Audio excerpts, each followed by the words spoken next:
विदुर जी कह रहे हैं, ये ध्यान से सुनो, ये अकाल मृत्यु प्रदान करने वाली बात है।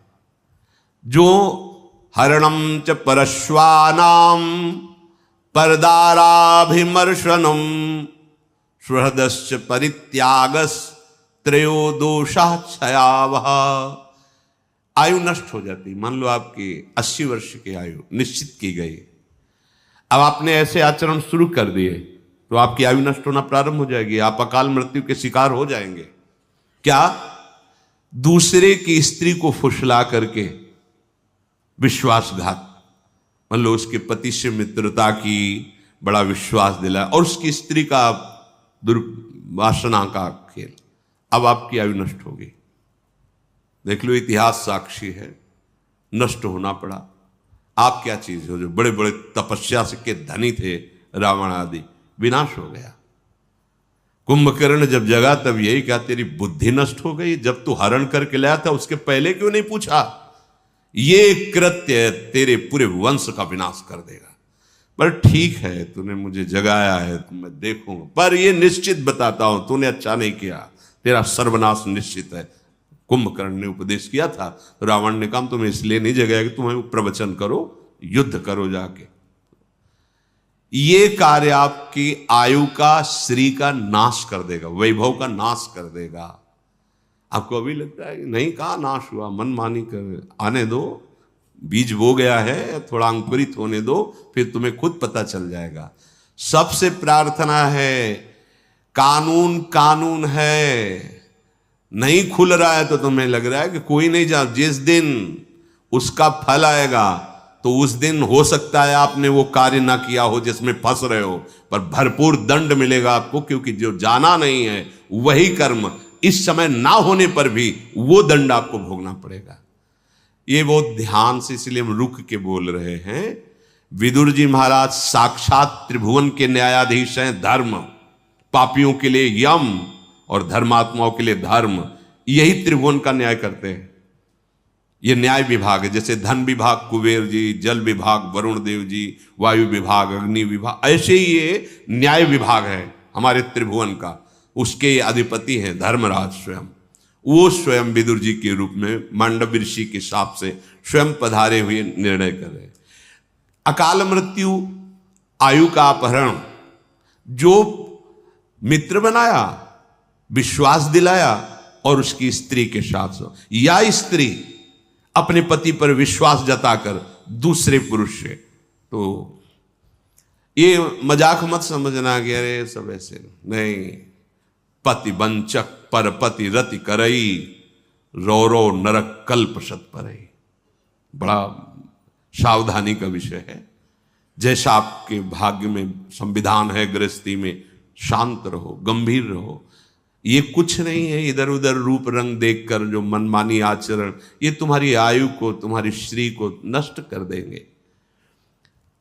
दूसरे को विश्वास दिलाकर उसके धन का अपहरण कर लेना, विष दे देना, मार दिया, धन ले लिया, छीन लिया आदि, और संत जनों की अवहेलना करना। जो सुहृदस्य आपको अपने परिवार जैसा दुलार करते हैं, आपको अपनी आत्मा जैसा दुलार करते हैं, वो आपको जो उपदेश कर रहे हैं, आपको जो शासन कर रहे हैं, वो आपके मंगल के लिए, आप उनकी आज्ञा को उल्लंघन, अपमान, अवहेलना, आपकी आयु श्री सब नष्ट हो जाएगी। साधु अवज्ञा तुरत भवानी, कर कल्याण अखिल के हानि। जो इन दोषों से युक्त होता है, अतिमानोति वादश्च तथा त्यागो नराधिपो, क्रोधश्चात्म विधित्सा च मित्र द्रोहश्च तानिषत्, एत एवाशयस्तीक्ष्णा कृंत्या युंश देहिनाम, एतानि मानवान घृणंती न मृत्युर्भद्र मस्तुते। जो हर समय अभिमान में भरा हुआ चेष्टा करता रहता है, उसकी आयु नष्ट हो जाती है, अकाल मृत्यु को प्राप्त होता है। बहुत सावधानी की जरूरत है।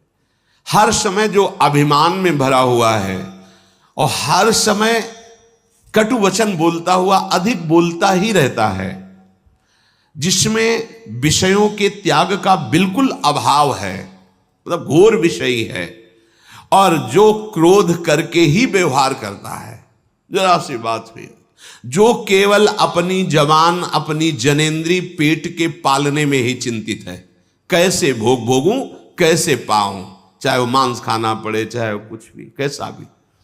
और जो प्रिय शिक्षा देने वाले मित्रों से द्रोह करता है, तीखी तलवार जैसे अंगों को काट देती है, ऐसे ये आचरण उसकी आयु को छीण कर देते हैं और वो मृत्यु को प्राप्त हो जाता है, अकाल मृत्यु को प्राप्त हो जाता है।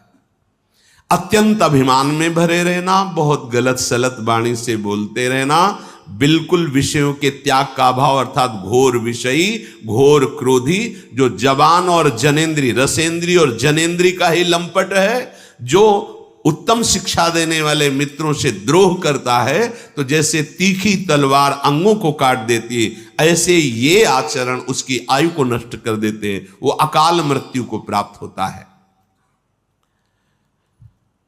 जो अपने ऊपर विश्वास जता करके,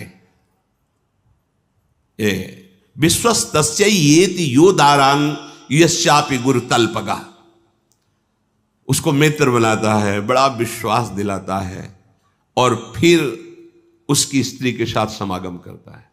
वहां भी सारे में वर्णन, यहां भी वर्णन। और जो पूजनीय गुरु के समान, जैसे माता है, बहन है, बड़े भाई की पत्नी है, ये सब गुरु के समान पूजनीय है। जो इनके साथ गलत कार्य करता है, इनकी आयु नष्ट हो जाती है, इनका बुद्धि नष्ट हो जाती है, इनका श्री वैभव नष्ट हो जाता है। बहुत ध्यान से सुनो, यही हमारी ऐसी गलतियां होती हैं जो हमारी बुद्धि को भ्रष्ट कर देती है, हमारे जीवन को नष्ट कर देती है। पहला, किसी से भी मित्रता करके ऐसी भावना मत करो कि उसके घर में जाकर विश्वासघात करो उनकी पत्नी के साथ, ऐसा। और जो आपकी पूज्या है, जैसे माँ है, बहन है, बेटी है, बड़े भाई की पत्नी, माता के समान मानी गई है, पूर्व में चरण छूते हैं, माँ के समान उसको समझते हैं, तो इनको गुरु तुल्य मानना। जैसे हम गुरु को आदर से देखते हैं, ऐसे बेटी के प्रति, बहन के प्रति, अपनी माता के प्रति, ऐसे बड़े भाई की पत्नी के प्रति हम ऐसे भाव, अगर ये इनके साथ गलत भाव, तो आपकी आयु नष्ट हो जाएगी, आपकी श्री कीर्ति नष्ट हो जाएगी। जो किसी के भी साथ जो नीच आचरण वाली स्त्रियां हैं, अर्थात जो अर्थ आदि के लिए अपने देह को बेचती, ऐसों के साथ उसकी आयु नष्ट हो जाती है, उसका श्री कीर्ति नष्ट हो जाती है। और जो ब्रह्म ऋषियों की प्रति अपराध कर देता है किसी भी तरह का, जैसे रसिक मुरारी जी के चरित्र में आया कि राजा ने जब देखा बहुत संत सेवा हो रही, तो उन्होंने वहां अपना अधिकार जताना, नष्ट हो जाओगे। जो भागवत धर्म की सेवा में भागवत भाव को प्राप्त हुए जन हैं, तो सारा वैभव उनके चरणों में लुटता है। यदि आप शासक होकर, बड़े अधिकारी होकर, या आप बलवान होकर उसका अपहरण करते हैं, तो आपकी आयु नष्ट हो जाएगी, आपका श्री तेज पुण्य नष्ट हो जाएगा। जो किसी भी अहम में आकर के ऐसे जनों से सेवा कार्य के लिए आज्ञा करता है, संत जनों से, जो ब्रह्म ऋषि जन हैं, भगवत आराधन परायण है, आप बलवान हैं, आप पदाधिकारी, आप ऐसा, और आप उनसे आज्ञा करते हैं, तो आपके सुकृत नष्ट हो जाएंगे, आपकी आयु नष्ट हो जाएगी। जो आपकी शरण में आ गया है, अब चाहे अपने प्राण देने पड़े, पर उसका अहित नहीं होने देंगे। अगर वो शरणागत जो आपके समीप आया है, आपने धोखेबाजी करके उसकी हत्या करवा दी या आपने कर दी, तो इन सब की आयु चाहे जितना प्रायश्चित करें, इनकी आयु लिखा है, प्रायश्चित करने पर भी वेदों की आज्ञा है, सिद्धांत है कि उसकी आयु और वैभव नष्ट हो जाएगा। समय का इंतजार करो, ना तो ऐसे लोगों का संग करे, ना ऐसे कार्य करे। बार बार सबसे प्रार्थना की है, शराब मत पिए। क्यों? क्योंकि ये दोष बहुत भयंकर प्रकट हो जाएगा। जब आप मदिरा के नशे में होंगे तो आपको ये नहीं दिखाई देगा कि सामने कौन है, न बोलने में, न क्रिया में, न चेष्टा में, न चिंतन में, क्योंकि उसका काम ही है बुद्धि को भ्रष्ट कर देना। इसीलिए मना करते हैं हाथ जोड़कर, न तुम्हारे स्वास्थ्य के लिए अच्छा है, न तुम्हारे परलोक के लिए अच्छा है, न समाज के लिए अच्छा है, किसी भी तरह से अच्छा नहीं।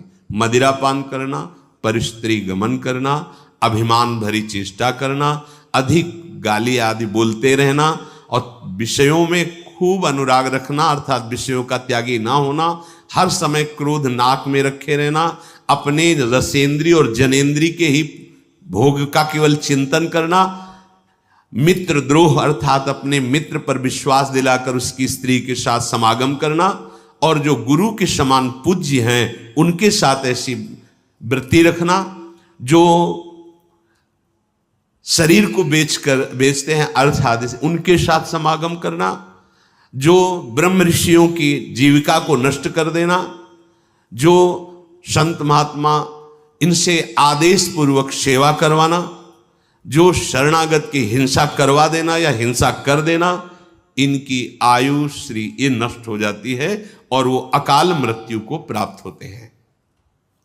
श्री विदुर जी महाराज कह रहे हैं, पंचेन्द्रियस्य मर्तस्य छिद्रम चेदेक मिंद्रियम ततोष्य स्रवति प्रज्ञा धृते पात्रादिवोदकम। महाराज, जो अपनी 5 ज्ञानेंद्रियों को वश में नहीं रखता, तो एक भी इंद्री को यदि छूट दी तो जैसे पहले पानी पुराने समय में रखा जाता था, मशक उसे कहते थे, बड़ा सा, उसमें एक छेद हो जाए तो फिर बूंद पानी नहीं रह जाएगा, सब निकल जाएगा। ऐसे ही तुम्हारा पुण्य, तुम्हारी बुद्धि की पवित्रता, एक इंद्रिय यदि बिगड़ जाए तो नष्ट कर देगी। इसलिए सावधान होकर 5 इंद्रियों को भगवत चरणारविंद में लगाना चाहिए। भगवत मार्ग है, लोक में धन और उन्नति चाहते हो, परलोक में भगवत प्राप्ति चाहते हो, तो ये सुधारो करें। षड दोषा पुरुषेणेह हातव्या भूतिमिच्छता, निद्रा तंद्रा भयम क्रोधम आलस्यम दीर्घसूत्रता। सबसे पहले नींद की बात कही गई भगवत प्राप्ति के मार्ग में, और इस लोक में भी ऐश्वर्य वैभव और सुखपूर्वक जीवे। इसकी एक सीमा बनाओ नींद की। कोई तो ऐसे महापुरुष हैं कि मतलब भोजन पाके सोते ही रहना, मनो समाधि में ही रहते। क्यों जीवन व्यर्थ करते हो? केवल जो नींद ली जाती है अपनी इंद्रियों को नवीन चेतना देने के लिए। ये कोई सुख नहीं है कि आप 8 घंटे 20 घंटे 10 घंटे पढ़े। ये जीवन पढ़ने के लिए मिला है। अरे खूब नाम जप करो, अच्छे कार्य करो, समाज सेवा, देश से, इसके लिए शरीर मिला है। ये छूट जाएगा इसको। ये जो ऐसे दुलार करके शरीर को रख रहे हो आप, इसकी गति क्या होगी जानते हो? सड़ जाएगा, जला दिया जाएगा। काम निकाल लो, काम। ऐसे शरीर को प्रयोग करो जैसे कंजूस आदमी किसी नौकर को लावे, वो 8 घंटा के बाद उसको 500 रुपया देने हैं, तो कोशिश करेगा कि 10 घंटा ले, इससे और काम ले ले। ऐसा प्रयोग करो इस शरीर से। कम इसको नींद दो, जितने से आपकी इंद्रियां चेष्टा युक्त रहें, प्रमाद ना आवे। शास्त्रों में संतों ने अनुभव किया, जो अधिक श्रम करते हैं 6 से 7 घंटे बस, अधिक श्रम वालों।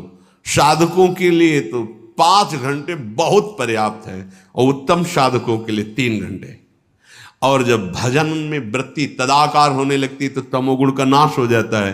फिर तो उठते बैठते चलते फिरते इंद्रियां कभी श्रमित होती ही नहीं, क्योंकि कबीर कहे हम राय ठिकाना, ठाड़े बैठे परे उताना। कबीर कहे हम राय ठिकाना, परम विश्राम इंद्रियों को भगवान के चिंतन में मिलता रहता है। तो उपासक को जो इस लोक में ऐश्वर्य वैभव सुख शांति, परलोक में भगवत प्राप्ति, तो नींद का एक समय रखो। अब तो प्रणाम है भाई, आज की दिनचर्या 10-10 बजे तक लोग सोते हैं, 10 बजे तक। कैसा मतलब कलयुग का प्रभाव पड़ गया है। और उसे आप अपनी दिनचर्या बताते हैं 10 बजे सो के, मतलब नींद खुली तो सूर्य मध्याह्न की तरफ जाने वाले हैं। अब उनका दिनचर्या, जब सारी दिनचर्या संपन्न होने का समय होता है मध्याह्न विश्राम का, तब उनकी नींद खुलती है। कैसा स्वभाव बनता चला जा रहा है। अरे प्रातःकालीन बेला पर उठ करके देव आराधन, गुरुजनों का आराधन, भगवत आराधन, फिर पूरे दिन सेवा, फिर समय से शयन कर लिए।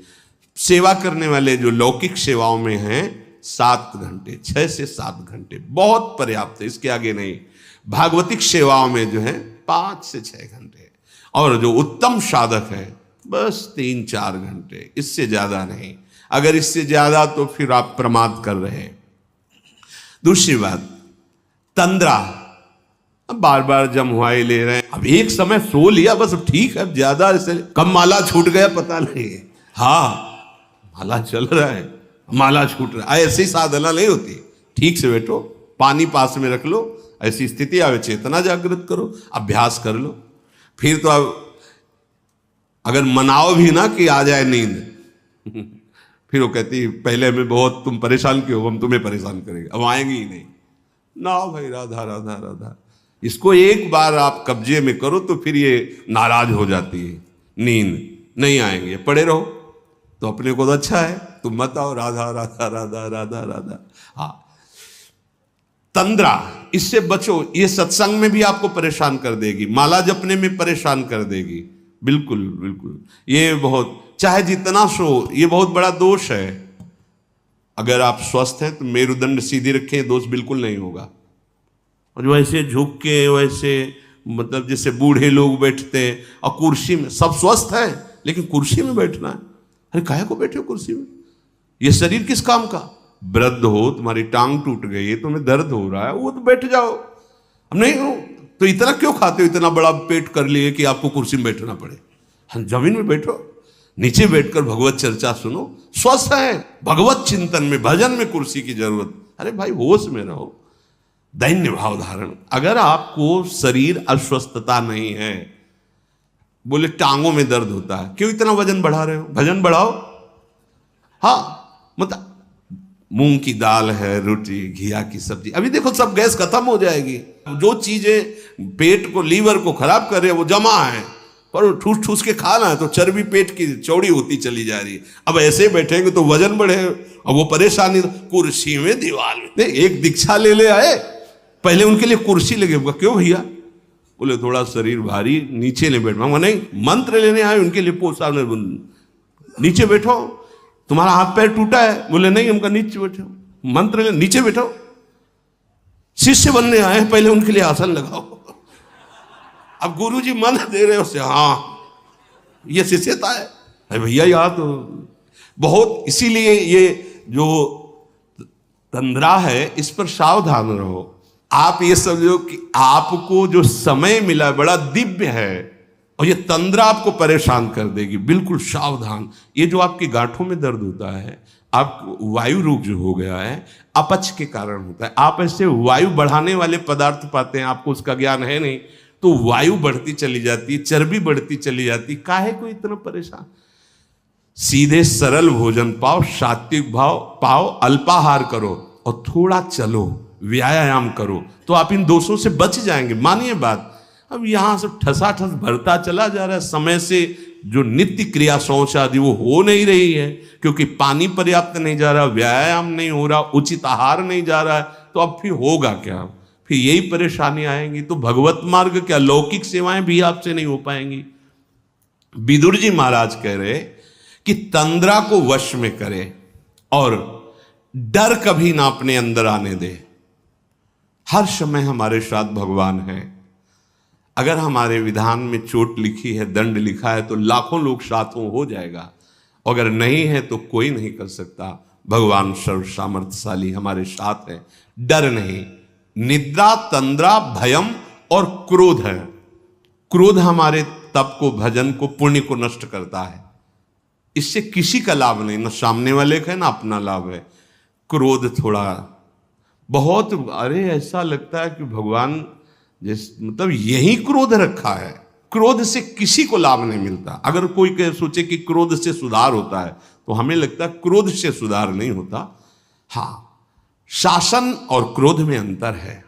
शासन युक्त वचन, आप स्वीकार करते हैं आपने अपराध किया, आपसे गलती हुई, हाँ, तो आप ये भी उसका दंड स्वीकार कीजिए, आप ऐसे रहिए, अब आप इस तरह चल। ये क्रोध नहीं है, ये आपके मंगल विधान। क्रोध किसी को गाली देना, कड़वे शब्द करना, किसी को पीड़ा पहुंचाना कोई अपराध नहीं, जरा सी बात है और आप उसमें बहुत बड़ा झगड़ा कर लेते हो। इससे आपकी बुद्धि परमार्थ से विलग हो जाएगी और लोक में भी आपका मंगल नहीं होगा। विदुर जी कह रहे निद्रा तंद्रा भयम क्रोधम और आलस्यम, आप अपने जीवन के साथ इस तरह का खिलवाड़ न करें। अगर हम समय से सो चुके हैं तो अब नींद के साथ हम लड़ेंगे, हमें आलस्य नहीं करना। मतलब कोई भी नियमावली जो आपके जीवन में मिली है उसमें आप प्रमाद मत कीजिए। आलस्य का तात्पर्य आप प्रमाद से, ऐसे नहीं, उसको अक्षरशः पालन कीजिए। उसमें अगर और सेवाएं आ गई तो फिर निवेदन कीजिए कि अमुक सेवा के कारण हमारी जो आपने दिनचर्या दी थी उसमें बाधा पड़ रही, आप इसका सुधार कीजिए, हमें बताइए कि हम कैसे अपनी दिनचर्या को कर पाए। प्रमाद के द्वारा मत छोड़िए। दीर्घ सूत्रता, कहा था ना कि अगर एक दिन पूरा न हो तो 2 दिन से उसको पूरा कर लेना चाहे, तो आज नहीं करते हैं, या आगे अपने वर्तमान की सेवा और भजन को आगे के लिए टाल देना, ये लक्षण भगवत प्राप्ति में बहुत बाधक है और लौकिक उन्नति में भी बाधक है। मनुष्य को परम मंगल प्राप्ति के लिए ये समझ लेना चाहिए कि उसका परम मंगल सत्य से ही होगा, असत से किसी का परम मंगल नहीं हो सकता। विदुर जी कहते हैं सत्य से कमाए हुए धन के द्वारा अगर सुख चाहते हो तो दूसरों को सुख पहुंचाने की चेष्टा करो। पशु पक्षी साधु महात्मा देवता भगवत आराधन, ऐसा नहीं कि आपने जो कमाया वो केवल अपने ही भोग के लिए, नहीं, ये शास्त्रीय सिद्धांत है। और कर्म में प्रवीणता पूर्वक लगना, जिस कार्य में लगो बहुत एकाग्र होकर पूरा करके ही छोड़ो, अधूरा कार्य करने वाला स्वभाव नहीं होना चाहिए। जिस कार्य में लगो, भले सांसारिक कार्य है पर हम अपने प्रभु के लिए कर रहे हैं, तो आप एक अध्यापक हैं, अच्छी पढ़ाई, जितना आपको ज्ञान है वो ऐसा। आप एक डॉक्टर हैं, अच्छी दवा कीजिए, पैसे पर ध्यान मत दीजिए, आपकी जितनी योग्यता है मरीज को सुख पहुंचाइए। जहां जहां जिसको जो सेवा है वो कह रहे हैं कि कर्मण्यता, एकाग्रता पूर्वक, प्रवीणता पूर्वक, किसी अन्य प्रभाव से नहीं, आपका कर्तव्य कर्म है। जैसे अब कोई गरीब आदमी, उसके पास पैसा नहीं है और बड़े रोग से ग्रसित है और आपके पास खूब पैसा है, आप डॉक्टर हैं, तो आपको चाहिए कि आप उसको पैसे की प्रधानता रख करके निकाल दें, ऐसा ठीक नहीं है। भगवान ने आपको धन दिया है, आपको बुद्धि दी, आप में योग्यता दी, आप 4 लोग मिलकर उसका सहयोग कीजिए, स्वस्थ कीजिए, ये सेवा आपकी भगवत भजन बन जाएगा, भगवत प्राप्ति का हेतु बन जाएगा। आपको विद्या है, आप ट्यूशन पढ़ाते हैं दूसरों से, तो आपकी भी जीवन वृत्ति ठीक है, लेकिन कोई गरीब का बालक है, आप उससे ट्यूशन के पैसे मत लीजिए, उसी विद्या में उसको फ्री बैठा लीजिए। वो आगे चल करके पढ़ लिख कर ऐसा बनेगा जो आपके चरणों की वंदना करेगा कि अगर हमारे वो टीचर हम पर कृपा न करते तो मैं गरीब आदमी पढ़ ही नहीं सकता था। ये ध्यान रखने की बातें हैं। जो जहां है, ऐसी स्थिति में यदि कोई है तो हमें सहयोग करना चाहिए। 50 विद्यार्थी बैठते हैं जो आपको दक्षिणा देते, भेंट देते हैं, और उसमें 5 विद्यार्थी बैठे हुए जो भेंट नहीं देते हैं, गरीब हैं, तो आपका अलग से कोई थोड़ी पढ़ाना है, उसी में वो पढ़ जाएंगे और आपका भजन बन जाएगा। बस ये बातें हमें समाज में ध्यान रखनी। जहां जिसकी जो सेवा है, उस सेवा को भगवान की सेवा तभी मानी जाएगी जब आप सब में पैसे का ही भाव नहीं रखेंगे, अपने कर्तव्य कर्म पूरा करने की बात रखेंगे। तब अगर पैसे का भाव रखेंगे तो जहां भी हैं वहीं से भ्रष्ट हो जाओगे।